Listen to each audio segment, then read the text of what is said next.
Hello everybody, I'm Steve Mitten. I'm a Master's Certified Professional Coach, and I am putting out this video to help the thousands of you who are thinking of becoming a coach and have all sorts of questions about what is coaching, how does it work, how do I get in, what are the things I need to pay attention to. So one of the questions I get a lot of is, what's it like being a coach? And the short answer is it's really a lovely calling. You get to work with people, it's extraordinarily flexible, and it's really meaningful work. You get to see how people progress through their lives and their careers and relationships, and it's a lovely way to earn a living. The other question I get a lot is about, is there still opportunity in coaching? It seems that a lot of people are becoming coaches these days. And the short answer is yes. Coaching is still in its infancy. By our best industry averages, there's some 40,000 coaches around the world, which may seem like a lot. But if you compare that to established professions like law or something, there's over 1 million attorneys in North America.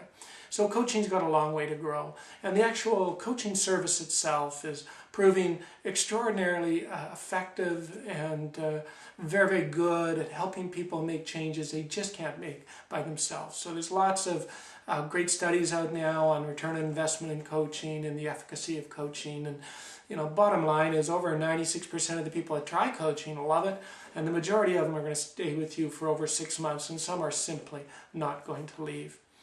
One of the questions I get also quite a lot is, what are the income possibilities for coaches?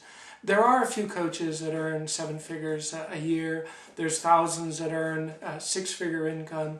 But the majority of full-time coaches that have been out there a couple of years are probably in the $60,000 to $80,000 range. PricewaterhouseCoopers did a large study a few years ago of some 5,400 coaches. And they found that the average income at that time for a full-time coach was $82,000 a year. Now that study averaged executive coaches and life coaches and career coaches and business coaches all together.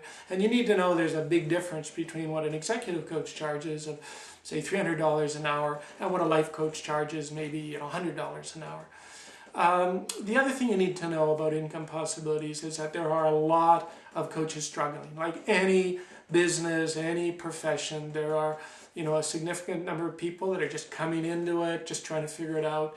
And so coaching is not a sure thing for everybody. I think you can earn a good living in coaching, but you got to do your homework and apply yourself. And that's one of the reasons I'm putting this out there. You also should know that there are some real challenges in coaching. It's got its unique challenges. In addition to starting a new business, you have the additional challenge of trying to market something that people don't really understand yet. And few people buy what they don't understand. So I'll talk a little bit more about that in a moment. So that's a bit of an overview of coaching for you. I'd like to share some of my top tips if you're thinking of coming into coaching.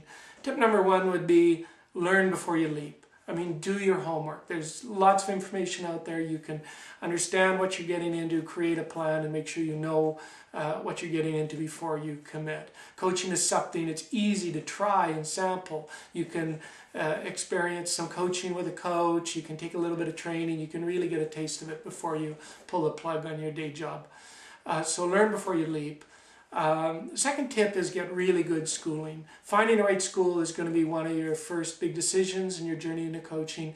There are hundreds and hundreds of coaching schools out there now. Some of them are world-class and incredible, and many of them are not. Lousy, quick buck things that take advantage of people that haven't done their homework. So my own recommendation and personal preference is to take your training through a fully accredited school, a school that's been tested and examined and shown to be very effective in what it does.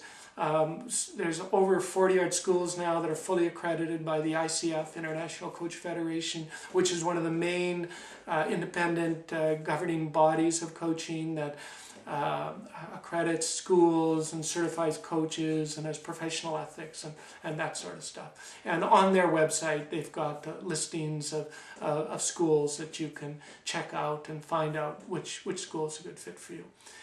Another tip for you relates to the marketing. One of the biggest mistakes coaches make is that they fall in love with the training, they put all their time and effort in the training, and they don't pay attention to the marketing. The schools are not going to train you how to market well. They're going to train you how to coach really well. You're going to need to learn how to market successfully yourself. There's a lot of information out there on that too, but you've got to pay attention to it in parallel with learning how to coach. So you need to learn how to figure out who you want to work with, like finding a niche and figuring out your best contact strategies for your personality, and figuring out, how to optimize your website for that client, or develop other strategies that are a good fit for your personality. Whether you're an introvert, an extrovert, you got to find something that's going to be easy and natural and authentic for you. Another tip I'd share with you is that along your journey, take the opportunity whenever you can to work with a mentor coach. Now, a mentor coach is a senior coach that is typically reserved a portion of their practice to help junior coaches kind of learn the ropes and figure things out. Most mentor coaches are pretty darn flexible in how they work with clients, so you can use them when you need them.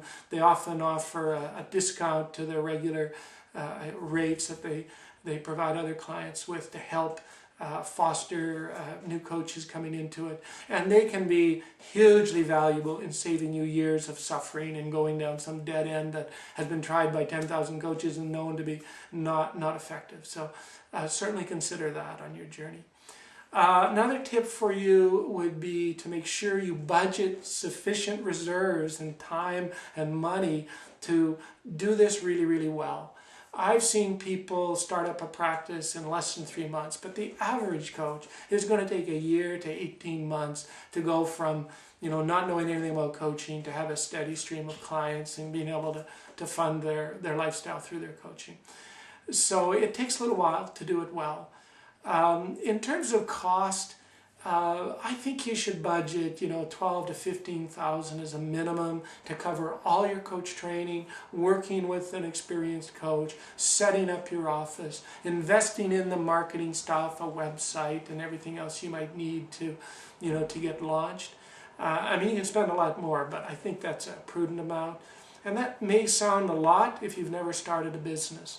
But if you went out to buy a business that was going to earn, $100,000 or $200,000 a year, you would have to spend a lot more than that to buy your own business. So in perspective, it's not a lot. In fact, coaching is a pretty inexpensive service to set up for yourself.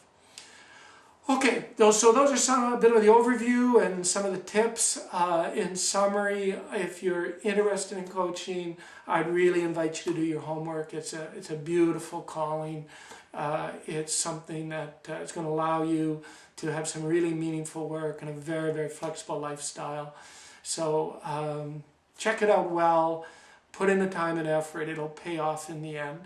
And I wish you a hugely successful journey into coaching. I'll put up some information that will give you a link back to my site where there's additional resources, free videos and talks and things to help you make a good decision here. But enjoy your journey and good luck.